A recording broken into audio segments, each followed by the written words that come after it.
Just in general, like your transition to going to school during this pandemic, like towards the end of the year when the pandemic started happening, what was that transition like? What occurred? So I also work at home, so I'm a first responder for Richmond. So I was like, yes, I get to work. Like that was my initial thought. Once I started to work and do school, it got super complicated. So I actually had to buy 2 agendas. I have one for like a daily use. I can pull that out. I have a daily use journal. And then I have a weekly use journal that I update weekly. And this one is just like, so here's my schedule at school. Oh, wow. I need to be hands-on doing it kind of learner. What would you say that you are, and how have how have things changed as the situation has changed? So I'm a person who likes to like print everything out, read it, and then take notes, and then go in class and then just like listen to what the professor says, and then take notes. But I don't have a printer here, so that's like a slight issue. So I just have to like manage with that, like jotting down on my own sheets of paper, like the notes, and then like looking back. Also, like my eyes hurt all the time because everything's on like computers now. Even though I'm a computer science major, like but that's just a learning style that I had to transition from. Like I like use paper more, and as a computer science major, I'm so used to like coding, but yeah, so that's like sort of my transition.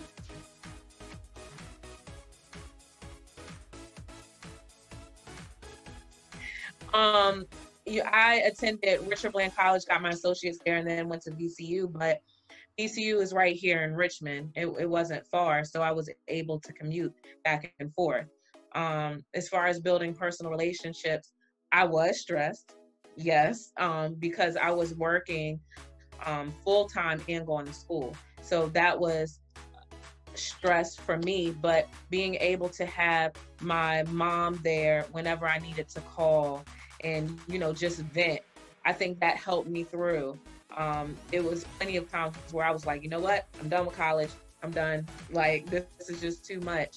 But just having those people to push you to keep going through school, I think that's really important. So it's good that you have those contacts with your family.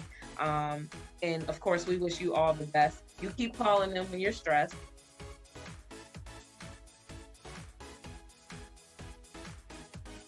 I personally liked having a break in between my classes because sometimes I would have to do homework or study right before my class.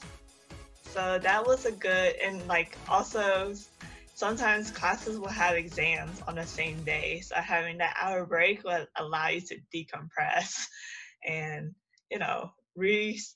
review some information right before the exam for the next class. And it would also give you time to talk to the professor after class too.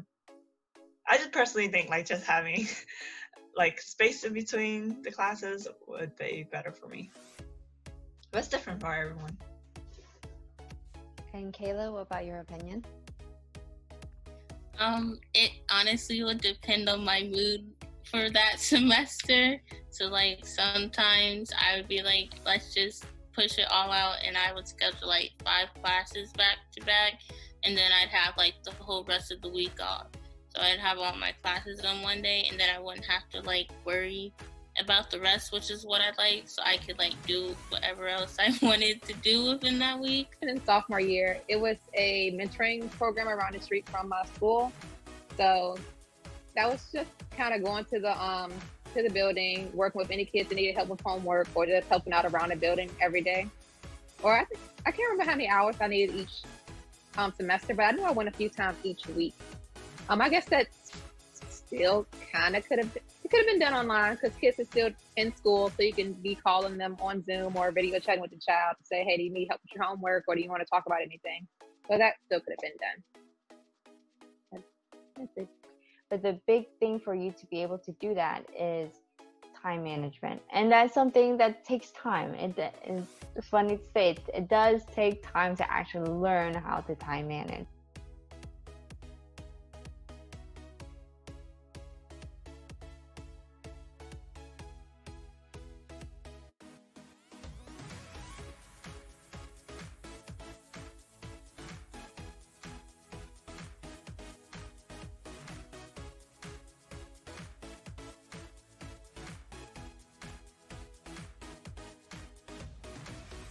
Hello, we cannot wait to have you register for our GiSTEMChats. Please register at www.gstemminc.org. First, you will click on the Home tab and then click Events. Then you will press on Register Now. Then you will scroll down on the page and click RSVP. Then you will fill in the appropriate information for each statement. First name, last name, email,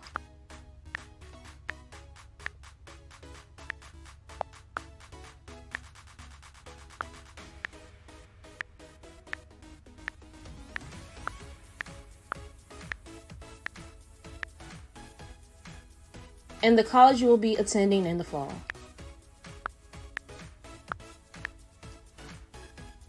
Then you will click Submit.